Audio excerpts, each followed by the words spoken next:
نحمدہ و نصلی علی رسولہ الکریم اما بعد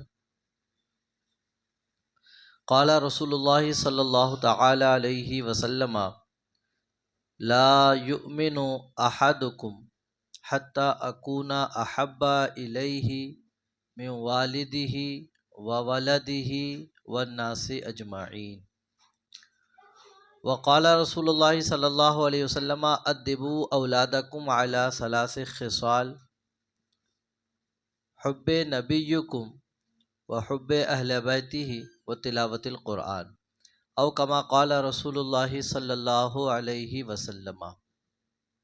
آئیے گفتگو کا آغاز کریں، اس سے پہلے ایک مرتبہ اور عقیدت و محبت کے ساتھ درود شریف پڑھ لیں۔ اللہم صلی علی سیدنا مولانا محمد بارک وسلم صلاۃ و سلام علیک یا رسول اللہ صلی اللہ علیہ وسلم۔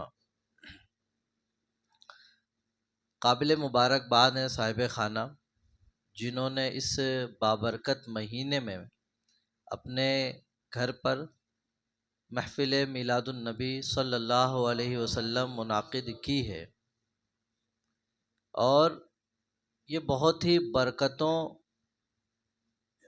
اور رحمتوں اور سعادتوں کی محفل ہوا کرتی ہیں۔ اس کا اہتمام کرنے والے، اس میں حاضر ہونے والے، اس میں بیٹھنے والے، سننے والے سبھی ہی خوش نصیب ہوا کرتے ہیں۔ اللہ خاص جس کو توفیق دیتا ہے ان سے ہی اپنے نبی کا ذکر کرواتا بھی ہے اور انہی کے ذریعے اپنے نبی کا ذکر سنواتا بھی ہے۔ تو ہم سمجھتے ہیں کہ اللہ کا خاص کرم کہ آج ہم اپنی غلامی اور نبی پاک صلی اللہ علیہ وسلم کی بارگاہ میں خراج عقیدت پیش کرنے کے لیے حاضر آئے ہیں۔ اللہ رب العزت ہم سب کی حاضری کو قبول فرمائے۔ سرکار اعلی حضرت فرماتے ہیں، واہ کیا جود و کرم ہے شہ بطحہ تیرا، واہ کیا جود و کرم ہے شہ بطحہ تیرا، نہیں سنتا ہی نہیں مانگنے والا تیرا، نہیں سنتا ہی نہیں مانگنے والا تیرا، وہ فرش والے تیری شوقت کا علو کیا جانے، یہ فرش والے تیری شوقت کا علو کیا جانے، خوش روا عرش پہ اڑتا ہے فریرہ تیرا، خوش روا عرش پر اڑتا ہے فریرہ تیرا، اور دھارے چلتے ہیں عطا کے وہ ہے قطرہ تیرا، دھارے چلتے ہیں عطا کے وہ ہے قطرہ تیرا، اور تارے کھلتے ہیں سخا کے وہ ہے دریا تیرا، اور تیری سرکار میں لاتا ہے رضا اس کو شفیع جو میرا غوث ہے اور لاڈلا بیٹا تیرا، جو میرا غوث ہے اور لاڈلا بیٹا تیرا۔ جو میں نے دو حدیث طیبہ تلاوت کی ہے، وقت ملا تو دوسرے پہ بھی بات ہوگی ورنہ پہلے پہ ہی گفتگو مکمل ہوگی۔ آقا نے ارشاد فرمایا، تم میں سے اس وقت تک کوئی مومن کامل نہیں ہو سکتا جب تک کہ میں اس کے نزدیک اس کے والدین سے زیادہ، اس کے بچوں سے زیادہ، تمام لوگوں سے زیادہ محبوب نہ ہو جاؤں۔ یعنی اگر ہم مومن کامل کہلانا چاہتے ہیں، ہمارے ایمان کی تکمیل چاہتے ہیں، تو لازمی چیز یہ ہے کہ ہمیں سب سے زیادہ محبت سرکار صلی اللہ علیہ وسلم سے ہونی چاہیے۔ اگر نبی پاک صلی اللہ علیہ وسلم کی محبت ہمارے دل میں سب سے زیادہ نہیں ہے تو سمجھ لیجئے ابھی آپ کا ایمان کامل نہیں ہوا ہے۔ حضرت عمر رضی اللہ تعالی عنہ نے جب یہ سنا تو عرض کیا، یا رسول اللہ میری جان کے علاوہ سب چیز سے زیادہ محبوب آپ ہیں۔ آقا نے فرمایا، عمر ابھی نہیں، جب تک میں تمہارے نزدیک تمہاری جان سے بھی زیادہ محبوب نہ ہو جاؤں تمہارا ایمان کامل نہیں ہے۔ فوراً حضرت عمر فرماتے ہیں، یا رسول اللہ آپ میرے نزدیک میرے جان سے بھی زیادہ محبوب ہیں۔ آقا نے فرمایا، الآن یا عمر، عمر اب تمہارا ایمان کامل ہوا ہے۔ تو ایمان کے تکمیل بغیر نبی کے محبت کے ہو ہی نہیں سکتی ہے۔ اچھا، آقا نے فرمایا میں سب لوگوں سے زیادہ محبوب نہ ہو جاؤں، تو اس کا مطلب اب یہ نہیں ہے کہ ہم اپنے بال بچوں سے محبت نہ کریں، اپنے والدین سے محبت نہ کریں، یا دیگر لوگوں سے محبت نہ کریں۔ نبی پاک صلی اللہ علیہ وسلم نے محبت کا انکار نہیں کیا، محبت کریں، لیکن سب سے زیادہ محبوب میں ہوں تو میں تمہارے نزدیک ہونا چاہیے۔ کیونکہ اگر ہم بال بچوں سے محبت کا جو طریقہ ہے وہ سکھایا کس نے؟ نبی نے تو ہمیں سکھایا کہ بچوں سے محبت ایسے کی جاتی ہے۔ حسنین کریمین کو کاندھے پر بٹھا کر گھما کر بتایا کہ بچوں سے محبت ہوتی ہی ایسی ہے، بوسہ لیتے، کبھی چومتے، کبھی سونگھتے۔ تو ہمیں بچے سے محبت کرنا تو نبی نے سکھایا ہے۔ والدین کا ادب کیا ہوتا ہے تو خود نبی نے بتایا ان سے محبت کرنی کیسی ہے۔ آقا ارشاد فرماتے ہیں کہ والد اگر ناراض ہے تو رب ناراض ہے، والد راضی ہے تو رب راضی ہے۔ فرمایا والدہ کے قدموں کے تحت جنت ہے۔ تو ان سے محبت کے تقاضے تو نبی نے سکھائے ہیں، تو کبھی انکار کر سکتے ہیں ان سے محبت نہ کرو؟ ان سے محبت ضرور کرو، لیکن جب بات آ جائے نبی پاک صلی اللہ علیہ وسلم سے اظہار محبت کی اور آپس میں یہ محبتیں ٹکرا جائیں تو ان محبتوں کو پس پشت رکھ کے، پیچھے رکھ کے نبی کی محبت کو ترجیح دینا ہے۔ یہ ہے اصل ایمان۔ اس بات کا تقاضا نبی کریم صلی اللہ تعالیٰ علیہ وسلم ہم سے فرما رہے ہیں کہ تمہارے نزدیک سب سے زیادہ محبوب ہو جاؤں۔ اچھا، ایک چیز آپ دیکھیں، محبت کے سلسلے میں ایک مسلم چیز یہ ہے کہ محبت زبردستی نہیں ہو سکتی ہے۔ زبردستی ہم کسی کی تعریف کر سکتے ہیں، کسی سے کروا سکتے ہیں، بہت ساری چیزیں کروا سکتے ہیں، لیکن محبت یہ زبردستی نہیں ہو سکتی۔ محبت کے لیے تو کچھ خاص دل مخصوص ہوتے ہیں، اسی میں یہ محبت کار فرما ہوتی ہے۔ اب آقا نے یہ کیسے کہہ دیا کہ میں تم سے سب سے زیادہ محبوب نہ ہو جاؤں؟ اس وقت تک ایمان کامل نہیں ہو سکتا۔ اس کا مطلب یہ ہے کہ اب یا تو زبردستی کا مطالبہ ہو رہا ہے یا تو بات کچھ اور ہوگی، کیونکہ دین میں اکراہ زبردستی نہیں ہے۔ لا اکراہ فی الدین، دین میں زبردستی نہیں ہے۔ اس کے باوجود اگر آقا محبت کا مطالبہ کر رہے ہیں، اس کا مطلب یہ ہے کہ کہیں نہ کہیں یہ حقیقت ہے کہ ہمیں نبی سے محبت ہوگی ہی ہوگی فطری طور پر۔ وہ اس لیے بتایا جاتا ہے کہ محبت کسی سے جب انسان کرتا ہے تو 3 سبب ہوتے ہیں، اور ایک اور ایڈ کر لیں 4 سبب ہو سکتے ہیں کسی سے بھی محبت کریں آپ، اور نوٹ کر لیں کہ اگر آپ کو کسی سے محبت ہے تو یہ چیزیں اس کے اندر پائی جائے گی۔ نمبر 1، حسن و جمال۔ بندہ کسی سے محبت کرتا ہے تو اس میں ایک سبب حسن و جمال ہو سکتا ہے کہ اس کا حسن بے مثال ہے، اس کو دیکھتا ہوں تو دل آٹومیٹک اس کی طرف مائل ہوتا ہے، ایک سبب یہ ہوتا ہے۔ دوسرا سبب ہوتا ہے جود و نوال، یعنی اس کی بخشش عطائیں اتنی ہے کہ کبھی خالی ہاتھ چھوڑتا ہی نہیں، جب جاؤ کچھ نہ کچھ دے دیتا ہے۔ یہ وجہ ہوتی ہے محبت دل میں پیدا ہونے کی۔ اور تیسرے سبب ہوتا ہے فضل و کمال، یعنی اس کی پوزیشن، اس کو فضل و کمال اس قدر حاصل ہے کہ اس کو دیکھ کر ہی محبت ہوتی ہے، اس کے فضل و کمال کے بیس پر۔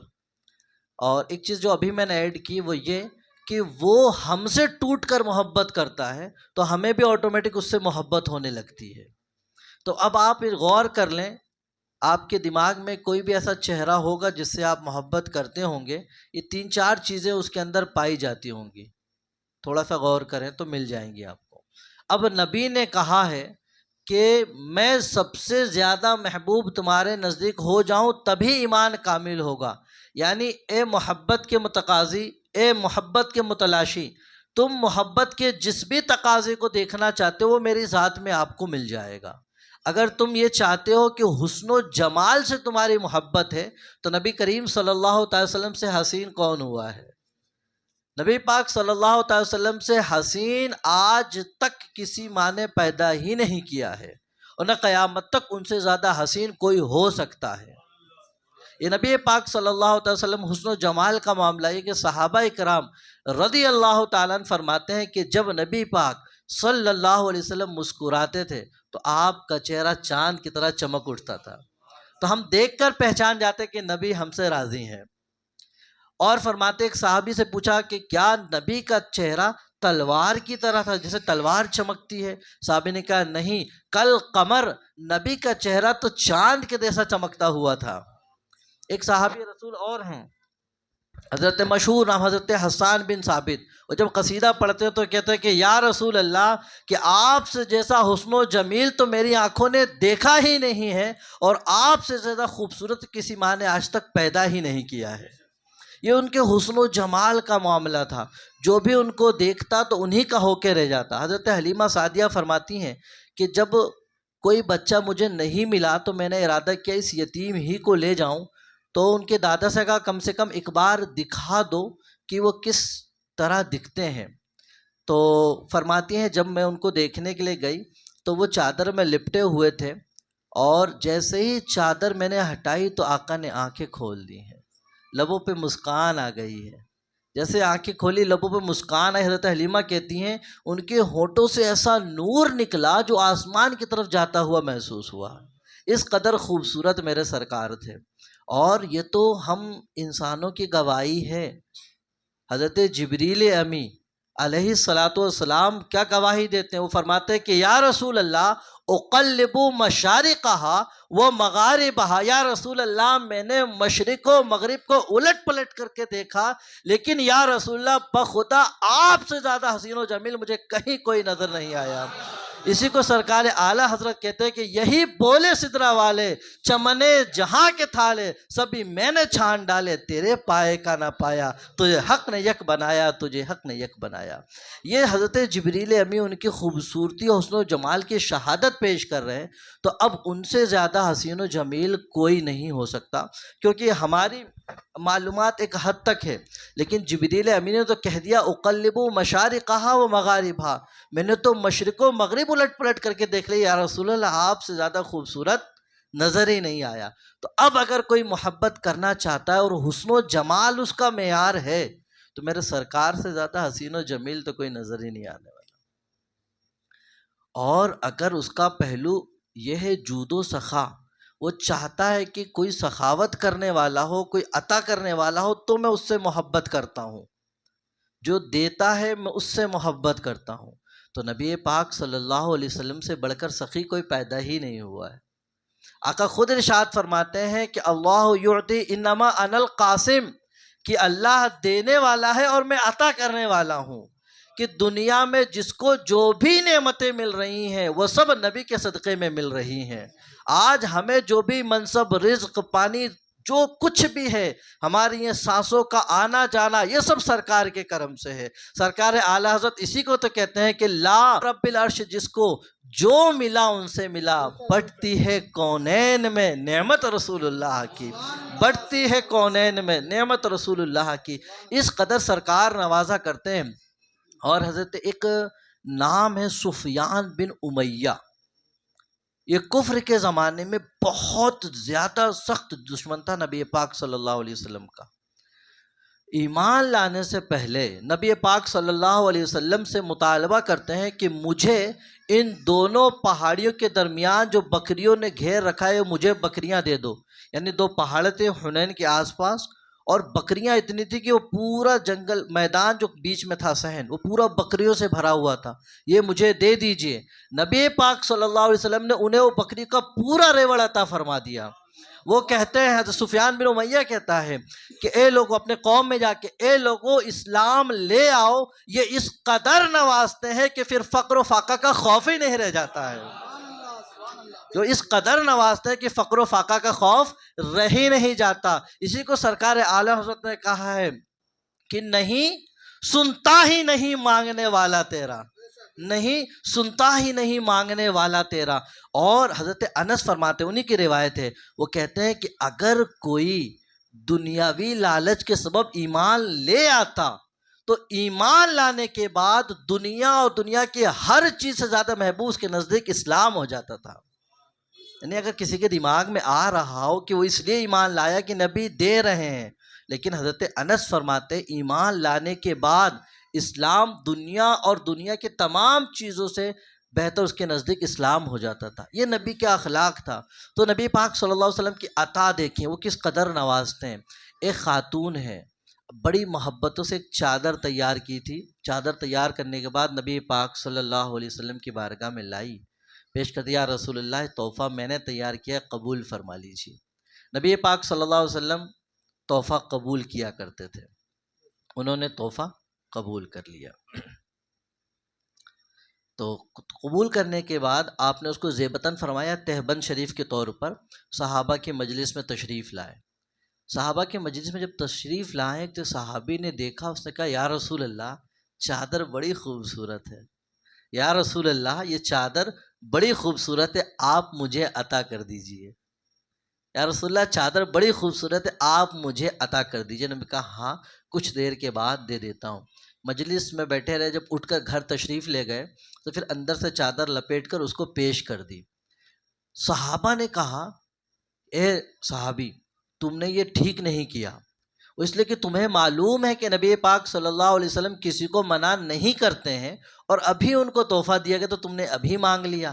صحابی کا عقیدہ دیکھے، قربان جائیں، وہ کیا کہتے ہیں، وہ عرض کرتے ہیں کہ میرے دوستو، اے نبی کے صحابیوں، میں نے اس لیے نہیں مانگا، میں نے صرف اس لیے مانگا ہے کہ جب مجھے کفنایا جائے تو نبی کے اس مس کیے ہوئے چادر میں کفنا دیا جائے، تو بطور تبرک میں نے یہ چادر لے رکھی ہے۔ یہ صحابی کا عقیدہ۔ اور دیکھیں نبی کے نوازنے کا معاملہ کہ ابھی آیا ہی ہے اور ابھی نواز دیا۔ تو یہ نبی پاک صلی اللہ علیہ وسلم اس قدر نوازتے تھے، اس قدر عطا کرتے تھے کہ بندہ جو بھی اس بارگاہ میں حاضر ہوا تو کبھی خالی ہاتھ نہیں گیا ہے۔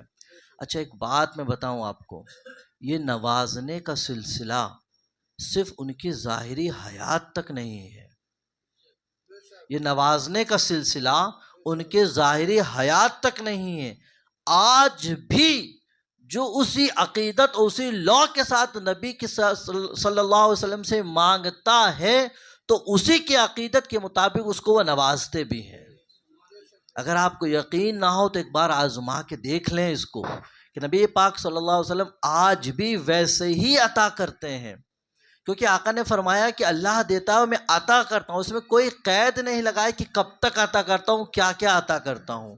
تو دنیا جب تک رہے گی جب تک میں عطا کرتا ہی رہوں گا۔ تو آپ نبی پاک صلی اللہ علیہ وسلم کی جود و سخا کو دیکھیں اور اس پر قربان جائیں۔ تو میں عرض کر رہا تھا جو محبت کے تقاضے تھے، حسن و جمال، نبی کے علاوہ اس بے مثال حسن کسی کے پاس نہیں۔ اگر کسی کو جود و نوال کا خواہش مند ہے تو نبی کی سخاوتیں دیکھ لیں، نبی سے محبت ہونا ہی ہونا ہے۔ اور تیسری فضل و کمال، سبحان اللہ، فضل و کمال میں تو نبی کا کوئی ثانی ہے ہی نہیں، کہ جو فضل و کمال تمام انبیاء کو فردن فردن ملے ہیں وہ تمام کمالات میرے سرکار میں یکجا جمع کر دیے گئے ہیں۔ بلکہ جس کو جو فضل و کمال ملا بھی ہے تو وہ میرے نبی کے صدقے میں ملا ہے۔ تو ان کا فضل و کمال تو کیا کہیے کہ دنیا میں آپ اول النبیین بھی ہیں اور آخر النبیین بھی ہیں، یہ ان کا فضل کمال ہی تو ہے۔ آپ شفیع محشر بھی ہیں، یہ آپ کا فضل و کمال ہی تو ہے۔ آپ کا فضل و کمال کا اعتراف صرف ہم اور آپ نہیں کرتے، ان کے فضل و کمال کا اعتراف تو چرند و پرند بھی کیا کرتے ہیں۔ ایک اونٹ جس کو تکلیف تھی، نبی پاک صلی اللہ علیہ وسلم اس راہ سے گزرے تو تیز تیز آواز میں، وہ جو اونٹوں کی آواز ہوتی ہے ویسا بولنے لگا۔ نبی پاک صلی اللہ علیہ وسلم پاس تشریف لے گئے، اس کے سر پہ اپنا دست کرم پھیرا، اس اونٹ کی قسمت ہی چمک گئی ہوگی۔ نبی پاک صلی اللہ علیہ وسلم دست کرم رکھ رہے ہیں اپنا، واہ ماشاء اللہ کیا بات ہے، دست کرم پھیرتے ہیں، تھوڑی دیر میں خاموش ہو جاتا ہے وہ۔ آقا کریم صلی اللہ علیہ وسلم اس کے مالک کو بلاتے ہیں اور کہتے ہیں اے اونٹ کے مالک سن، اس اونٹ کو تو پورا کھانا دیا کر اور اس کی طاقت سے زیادہ کام نہ لیا کر، اس نے ابھی مجھ سے اسی کی شکایت کی کہ مجھے کھانا بھی کم دیتا ہے اور کام بھی زیادہ لیتا ہے۔ تو دیکھیں یہ فضل و کمال جانور بھی اعتراف کر رہے ہیں کہ اگر ہمارے دکھ کا علاج کہیں ہے تو سرکار مدینہ صلی اللہ علیہ وسلم کے پاس ہی موجود ہے۔ آپ دیکھیں فضل و کمال نبی پاک صلی اللہ علیہ وسلم کا کہ آپ زمین پر ہوتے ہوئے اشارہ کرتے ہیں تو یہ چاند دو ٹکڑے ہو جاتا ہے، اس سے بڑا فضل و کمال اور کیا ہوگا۔ اشارہ کرتے ہیں تو وہ ڈوبا ہوا سورج یوں پلٹ کر آ جاتا ہے، وہ سورج اور چاند بھی اپنے قسمت پر ناز کرتے کہ یا رسول اللہ آپ تو بار بار اشارہ کریں، یہ خادمین بار بار تیار ہے اپنے سینے کو چاک کرنے کے لیے، کیونکہ نبی پاک صلی اللہ علیہ وسلم کی اطاعت دراصل رب کی اطاعت ہے۔ من یطیع اللہ ورسول فقد اطاع اللہ، کہ من یطیع الرسول فقد اطاع اللہ، جس نے اللہ کے رسول کی اطاعت کی اس نے تو رسول اللہ صلی اللہ علیہ وسلم کی اطاعت ہی کر لی ہے۔ تو نبی پاک صلی اللہ علیہ وسلم کے فضل و کمال کے بیس پہ اگر دیکھیں تو نبی پاک صلی اللہ علیہ وسلم سے بڑھ کر کوئی فضل و کمال والا ہمیں نظر نہیں آتا ہے۔ تو جب محبت کے جتنے تقاضے تھے وہ تمام تقاضے نبی میں بدرج اتم پائے جا رہے ہیں، تو پھر اب نبی اگر محبت کا مطالبہ کر رہے ہیں تو بالکل حق مطالبہ کر رہے ہیں۔ اس کے باوجود اب اگر کوئی نبی سے محبت نہیں کرتا تو اس کے ایمان کو سوچنا چاہیے کہ میں نبی سے محبت کیوں نہ کروں۔ اور میں نے آخری بات جو ایڈ کی تھی، محبت اس وجہ سے بھی ہو جاتی ہے کہ سامنے والا ہم سے ٹوٹ کر محبت کرتا ہے، تو ہم دیکھتے ہیں یار وہ اتنی محبت کر رہا ہے، تو دھیرے دھیرے ہمارے دل میں بھی اس کے لیے محبت پیدا ہونے لگ جاتی ہے۔ اگر اس نہج سے بھی میرے سرکار کو دیکھیں گے آپ تو کوئی ثانی آپ کو نظر نہیں آئے گا۔ اس لیے تو شاعر نے کہا ہے کہ میرے سرکار کا کوئی نہ ثانی ہے نہ سایہ ہے، جہاں میں آپ سا کوئی نہ آئے گا نہ آیا ہے، جہاں میں آپ سا کوئی نہ آئے گا نہ آیا ہے۔ اب نبی پاک صلی اللہ علیہ وسلم کی محبت ہمارے تعلق سے دیکھیے تو صحیح کہ سیرت نگاروں نے لکھا کہ جب نبی پاک صلی اللہ تعالیٰ علیہ وسلم دنیا میں تشریف لائے ہیں، لبہائے مبارک میں جنبش ہو رہی تھی، سننے والوں نے سنا تو اس وقت بھی آقا اپنے امتیوں کو یاد فرما رہے تھے، اس وقت بھی آقا کریم صلی اللہ علیہ وسلم امتیوں کو یاد فرما رہے ہیں۔ اس کے علاوہ آپ جب بھی رات کو بیدار ہوتے تو رب کی بارگاہ میں طویل سجدے، راتوں رات عبادت کرتے، اور عبادتوں میں دعاؤں میں کس کو مانتے؟ اللہم رب حب لی امتی، اے اللہ میرے امتیوں کو بخش دے۔ جب بھی دعا کرتے تو اس امتیوں کے لیے، گناہ گاروں کے لیے۔ جنت البقیع میں جاتے ہیں تو بھی ہمارے لیے، یہاں تک کہ جب رب سے خاص ملاقات کا وقت تھا، جب خاص میٹنگ ہوتی ہے انسان سب کو بھول جاتا ہے، اس وقت کسی کو یاد نہیں رکھتا، لیکن اس خاص شب معراج میں بھی اگر کسی نے یاد رکھا تو میرے سرکار نے ہمیں یاد رکھا ہے۔ تو جو نبی ہر لمحہ، ہر موقع، ہر جگہ ہمیں یاد کرتے ہیں، ہم سے محبت کرتے ہیں، تو پھر ہم ان سے محبت نہ کریں تو بڑی ناانصافی ہوگی۔ اور ایک حدیث پاک میں نے فتاوی رضویہ شریف میں دیکھی، شفاعت کے حوالے سے، جب نبی پاک انہوں نے ایک رسالہ لکھا، اس میں قربان جائیے اس سے بڑی محبت تو کوئی بھی دنیا کا کسی سے کوئی کر ہی نہیں سکتا، جو محبت میرے سرکار صلی اللہ علیہ وسلم ہم گناہ گاروں سے کر کے گئے ہیں۔ اور آج بھی انہی کا صدقہ ہے کہ ہم پر عام عذاب نہیں آ رہا ہے، یہ بھی ان کے محبت کہی کا تو انعام و کرام ہم کو ملا ہوا ہے۔ سرکار اعلی حضرت اس حدیث پاک لکھتے ہیں کہ ہر نبی کو ایک دعا دی گئی ہے، یعنی نبی کو تو بہت ساری دعائیں، ایک خاص دعا جو قبول ہی ہونا ہے، ہر نبی کو ایک دعا دی گئی، تمام نبیوں نے وہ دعا مانگ لی ہے، لیکن وہ ایک مجھے جو دعا کی دی گئی وہ میں نے نہیں مانگی، میں نے وہ دعا نہیں مانگی۔ یا رسول اللہ کس کے لیے بچا کے رکھے؟ آقا ارشاد فرماتے ہیں میں نے اپنے امتیوں کے لیے بچا کے رکھی ہے، محشر میں ان کے لیے شفاعت کی دعا کروں گا۔ آپ دیکھیں وہ دعا بچا کے رکھا تو نہ اپنی ذات کے لیے کوئی دعا کرتے ہیں، نہ اپنے اہل و اسباب کے لیے کسی کے لیے دعا کرتے ہیں، دعا کر رہے ہیں تو ہم گناہ گاروں کے لیے کر رہے ہیں۔ آقا ارشاد فرماتے ہیں شفاعت لأہل الکبائر من امتی، کہ میری شفاعت میرے امت کے کبیرہ گناہ والوں کے لیے۔ یا رسول اللہ کر کے تمہارے گناہ تم کہو دامن میں آ تم پہ کروڑوں درود، اس قدر محبت۔ اور اب جب یہ بات میں نے پڑھی نا تھوڑی دیر کے لیے میرے دیکھیے ابھی بھی رونگٹے کھڑے ہو رہے ہیں، جب یہ بات میں نے پڑھی جو میں عرض کرنے جا رہا ہوں، اتنی محبت نبی کی کوئی کسی سے نہیں کرتا۔ علیکہ یا رسول اللہ صلی اللہ تعالی علیہ وآلہ آلہ وصحبہ وسلم۔ یہ حدیث پاک لکھی ہے معجم طبرانی میں کہ نبی پاک صلی اللہ علیہ وسلم نے ارشاد فرمایا۔ اچھا حدیث پاک سے پہلے آپ سے میں پوچھنا چاہتا ہوں، آپ لوگ نبی پاک صلی اللہ علیہ وسلم کے صدقے میں آپ لوگ کو جنت مل جائے، آمین، جنت مل جائے، تو اب اگر بالفرض مان لیجئے آپ کو ایک آفر ملے یا آپشن ملے کہ 2 منٹ کے لیے صحیح ایک مرتبہ جہنم میں وزٹ کر لیجئے، آپ جائیں گے 2 منٹ کے، 1 منٹ کے لیے صحیح، یا کوئی آپ سے کہے کہ آپ کے والد وہاں پر ہیں، آپ کے والدہ ہیں، آپ کا بچہ ایک بار دیکھ لیجئے جا کے، جائیں گے آپ؟ کبھی نہیں جائیں گے، بڑی مشکلوں سے تو جنت میں آئے، اس سے کیوں جائیں گے؟ ہم میں سے کوئی بھی جنت سے نکلنے کو تیار نہیں ہوگا، صرف سیکنڈ بھر کے لیے بھی کوئی جانے کو تیار نہیں ہوگا۔ حدیث پاک سماعت فرمائے، آقا کریم صلی اللہ علیہ وسلم ارشاد فرماتے ہیں کہ میں جہنم کے پاس آؤں گا، اس کا دروازہ کھٹکھٹایا جائے گا، دروازہ کھولا جائے گا، اب میں جہنم میں جاؤں گا، اب میں جہنم میں جاؤں گا۔ اللہ اکبر، یا رسول اللہ آپ جہنم میں کیوں جا رہے ہیں؟ میں جہنم میں جاؤں گا، اللہ کی حمد و ثنا کروں گا جیسا کہ اس کی شان کے لائق ہے، اور ویسی حمد و ثنا کبھی نہ پہلے کسی نے کی نہ بعد میں کوئی کرے گا۔ یا رسول اللہ پھر؟ تو اس کے جانے کے بعد، حمد و ثنا کرنے کے بعد، میرے امتی میں سے کسی نے بھی اگر جس کے دل میں رائی برابر بھی ایمان ہوگا تو وہاں سے نکال کر اسے جنت میں لے کے جاؤں گا۔ یا رسول اللہ، یا رسول اللہ، ایسی محبت آپ ہم سے کرتے ہیں، اور ایسی محبت میرے خیال سے تو کوئی نہیں کر سکتا کہ آپ ہمارے لیے، ہم گناہگاروں کے لیے جہنم میں جا رہے ہیں۔ ہمارے اعمال تو ایسے تھے کہ وہیں رہتے، وہیں سڑتے، وہیں پڑے رہتے، لیکن یہ آپ کا کرم ہے کہ یا رسول اللہ صرف ایک لا الہ الا اللہ محمد رسول اللہ سچے دل سے پڑھ لیا تھا، بس اسی کے صدقے میں آپ ہمیں وہاں سے نکال کر آ رہے ہیں۔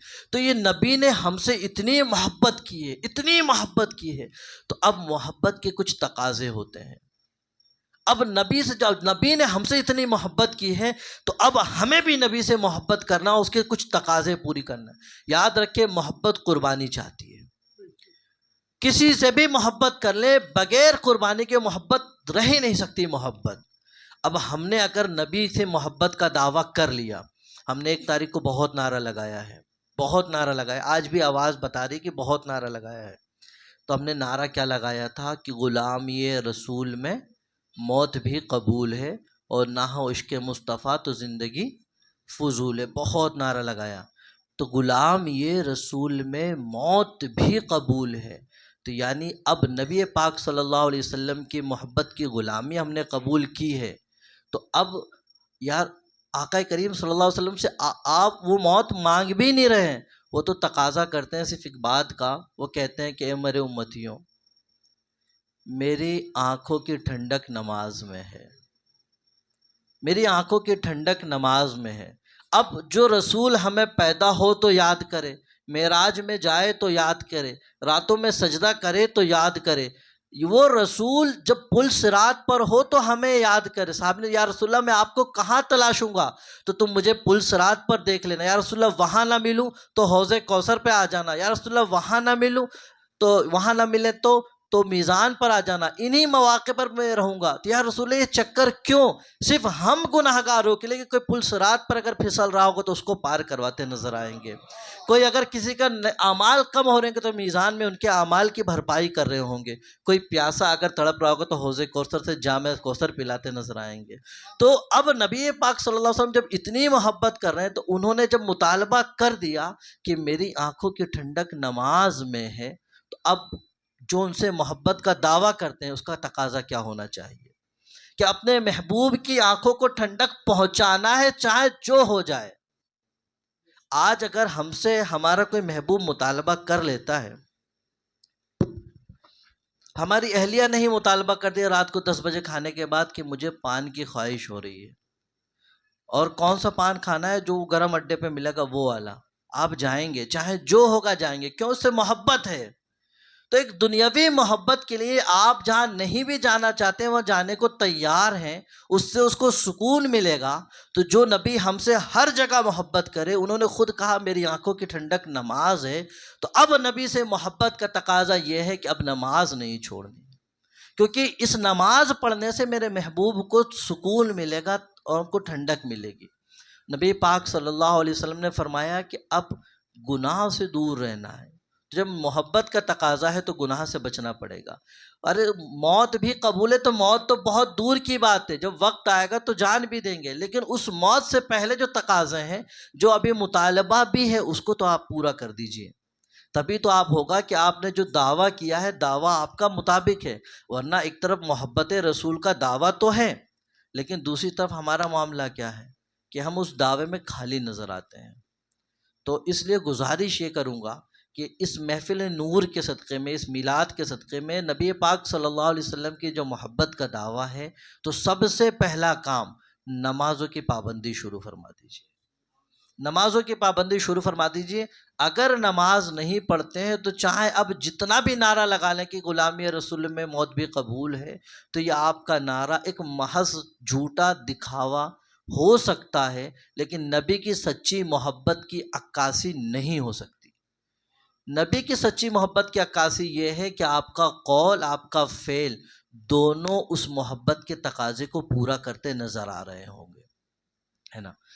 درود پاک پڑھیں، اللہم صلی علی سیدنا مولانا محمد بارک وسلم، صلاۃ و سلاما علیہ بارک وسلم، صلی اللہ علیہ یا رسول اللہ صلی اللہ تعالی علیہ وسلم۔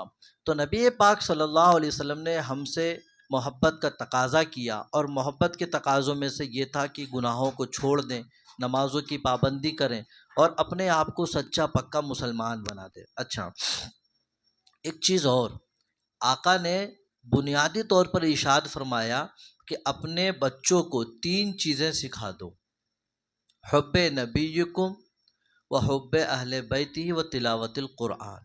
اپنے نبی کی محبت سکھا دو، اس لیے کہ نبی کی محبت ہی جان ایمان ہے، بلکہ اصل ایمان ہی نبی کی محبت کا نام ہے۔ کیونکہ اگر نبی نے ایمان نام ہے، التصدیق بما جاء نبی صلی اللہ علیہ وسلم، کہ نبی پاک صلی اللہ علیہ وسلم جو کچھ لے کر آئے ہیں اس کی تصدیق کرنے کا نام ایمان ہے۔ تو اس کا مطلب یہ ہے کہ ایمان پورا اسی وقت ہوگا جب نبی کو مانیں گے۔ تو نبی کو مان لینا، نبی کی محبت، یہی اصل ایمان، یہی مدار ایمان ہے۔ اسی کو سرکار اعلیٰ حضرت نے کہا کہ اللہ کی سرتا بقدم شان ہے یہ، انسان نہیں انسان، وہ انسان ہے یہ۔ اور قرآن تو ایمان بتاتا ہے انہیں، ایمان یہ کہتا ہے کہ میری جان ہے یہ، ایمان یہ کہتا ہے کہ میری جان ہے یہ۔ تو اس لیے نبی پاک صلی اللہ علیہ وسلم کی محبت اپنے اولادوں کو سکھائیں۔ کیسے سکھائیں؟ تو نبی پاک صلی اللہ علیہ وسلم کی محبت دلوں میں پیدا کرنے کے حوالے سے جو بزرگوں نے لکھا ہے، وہ یہ لکھا کہ نبی پاک صلی اللہ علیہ وسلم کا سیرت کا مطالعہ کیا جائے، کیونکہ جب کسی کے بارے میں پڑھا جاتا ہے تو پھر اس سے انسان امپریس ہوتا ہے۔ تو نبی پاک صلی اللہ علیہ وسلم کی سیرت کا مطالعہ آپ بھی کریں، گھر والوں کو بھی کرائیں۔ یہ بھی صورت ہو سکتی ہے کہ گھر والے بیٹھ جائیں، آپ پڑھ کر سنائیں، سب سنتے بھی رہیں۔ خصوصیت کے ساتھ نبی پاک صلی اللہ علیہ وسلم کے ساتھ جو بچے کے معاملات تھے وہ بھی اپنے بچے کو بتائیں، تو ان کے دل میں نبی پاک صلی اللہ علیہ وسلم کی محبت پیدا ہوگی۔ ایک حدیث پاک سنا ہی دیتا ہوں۔ حضرت انس رضی اللہ تعالیٰ عنہ فرماتے ہیں کہ میں 10 سال نبی پاک صلی اللہ علیہ وسلم کی خدمت میں رہا ہوں، 10 سال نبی پاک صلی اللہ علیہ وسلم کی خدمت میں رہا۔ ان 10 سال کی مدت میں کبھی بھی میرے سرکار نے مجھ سے یہ نہیں کہا کہ یہ کام تم نے کیوں نہیں کیا، اور یہ بھی نہیں کہا یہ کام تم نے کیوں کیا ہے۔ اس قدر شفقت فرمایا کرتے تھے۔ ایک واقعہ بھی درس حدیث میں سنایا تھا کہ حضرت انس تھے، آقا نے کہا کہ انس یہ کام فلاں کر کے آ جاؤ۔ وہ کہتے ہیں یا رسول اللہ ابھی نہیں جاؤں گا۔ کہتے ہیں میرے دل میں تھا کہ میں وہ کروں گا، لیکن اس وقت میں نے کہا خیر میں گیا تو میں جیسے جا رہا تھا تو میں نے بچے کھیلتے ہوئے نظر آئے، تو میں ان میں کھیلنے لگ گیا۔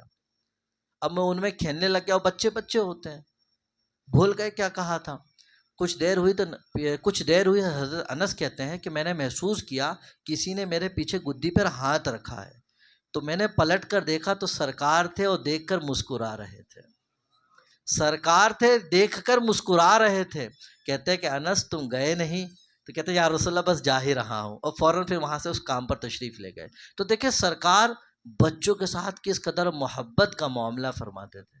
تو اس لیے ہمیں چاہیے کہ سرکار صلی اللہ علیہ وسلم کی سیرت یا تو خود پڑھیں اور بچوں کو پڑھ کر سنائیں، اس سے نبی کی محبت پیدا ہوگی۔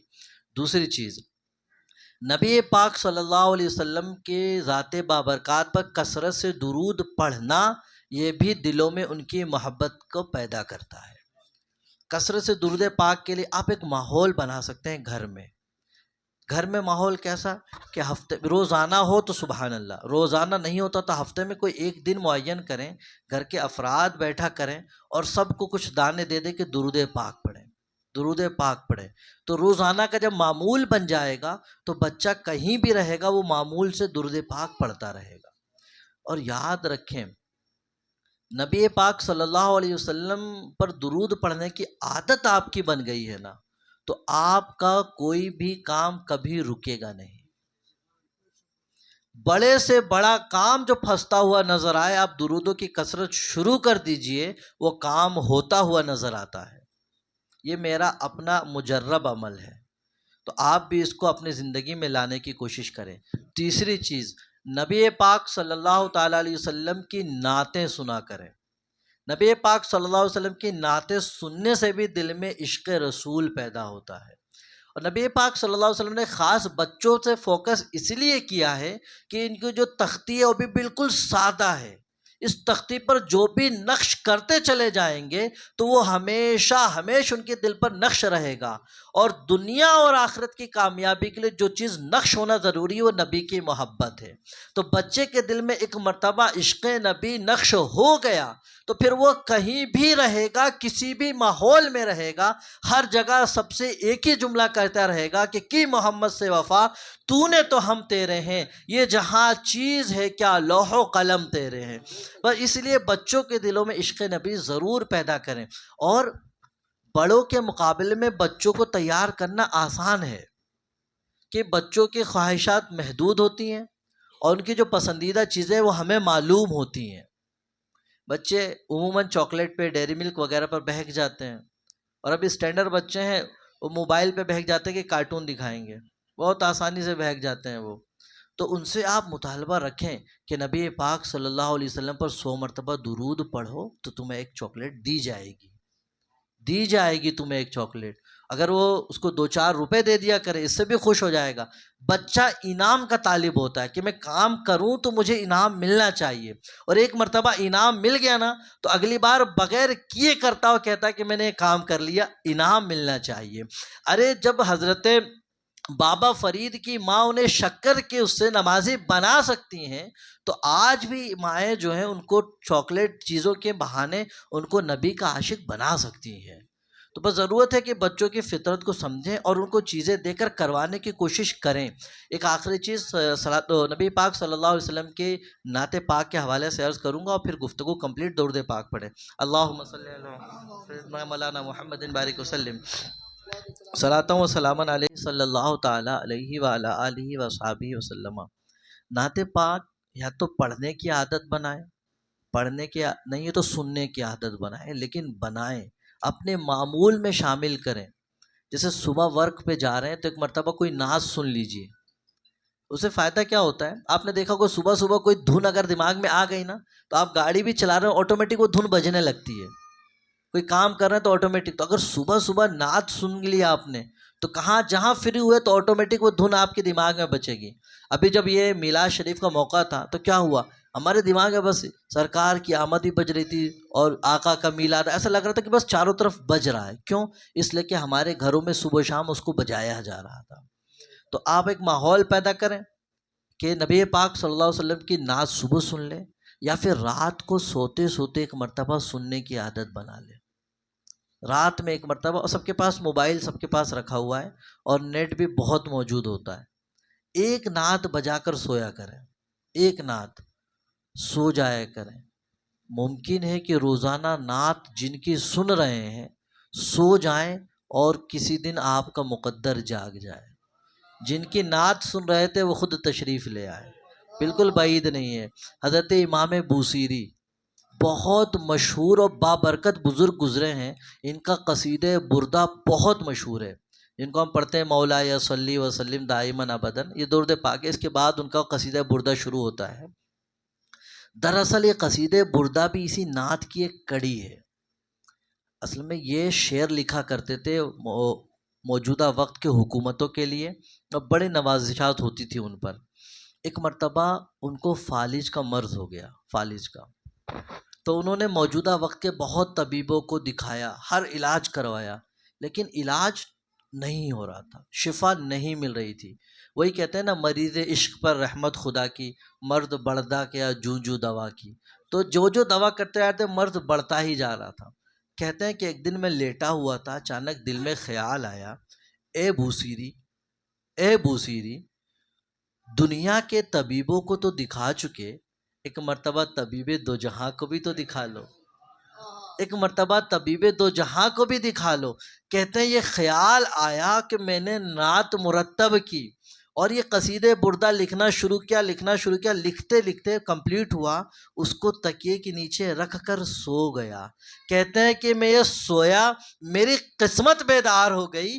سرکار میرے خواب میں تشریف لاتے ہیں اور لانے کے بعد کہتے ہیں بوسیری وہ کلام تو سناؤ جو میرے لیے لکھا ہے. بوسیری وہ کلام تو سناؤ جو میرے لیے لکھا ہے. کہتے ہیں کہ میں نے وہ کلام سنانا شروع کرتا گیا، سناتا گیا. نبی پاک صلی اللہ علیہ وسلم مجھ سے خوش ہوئے، اپنا دست شفا مجھ پر پھیرا، میں بالکل صحت یاب ہو گیا اور تحفے میں مجھے اپنی چادر بھی عطا کر دی ہے. کہتے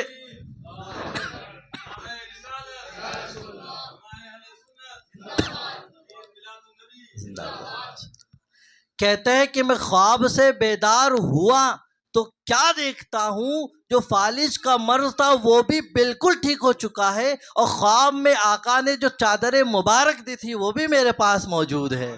اسی کو سرکار اعلی حضرت کہتے ہیں کہ چمک تو جسے پاتے ہیں سب پانے والے، میرا دل بھی چمکا دے چمکانے والے. اور تو زندہ ہے واللہ، تو زندہ ہے واللہ، تو زندہ ہے واللہ، تو زندہ ہے واللہ، میری چشم عالم سے چھپ جانے والے، میری چشم عالم سے چھپ جانے والے. تو میں سمجھتا ہوں اگر عقیدت کے ساتھ امام بوسیری نعت لکھ کر سو جائیں تو ان پر کرم ہو سکتا ہے. تو ہم بھی یاد سرکار میں اگر نعت پڑھ کے سونے کی عادت بنائیں تو ہم پر بھی کرم ہو جائے گا انشاءاللہ عز و جل. تو نعت پڑھنے پڑھانے کا معمول بنا لیں، درود پڑھنے پڑھانے کا معمول بنا لیں گے تو انشاءاللہ عز و جل زندگی بہت پرسکون اور ہر بلا سے دور گزرے گی.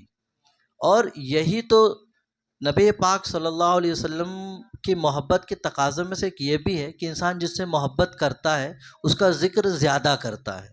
تو جب نبی سے محبت ہے تو ان کا ذکر بھی زیادہ ہونا چاہیے. اللہ رب العزت ہماری اس مختصر سی محفل کو اپنی بارگاہ میں قبول فرمائے اور ہمیں نبی پاک صلی اللہ علیہ وسلم کی سچی محبت عطا فرمائے. وآخر دعوانا ان الحمد للہ رب العالمین. السلام علیکم ورحمۃ اللہ وبرکاتہ.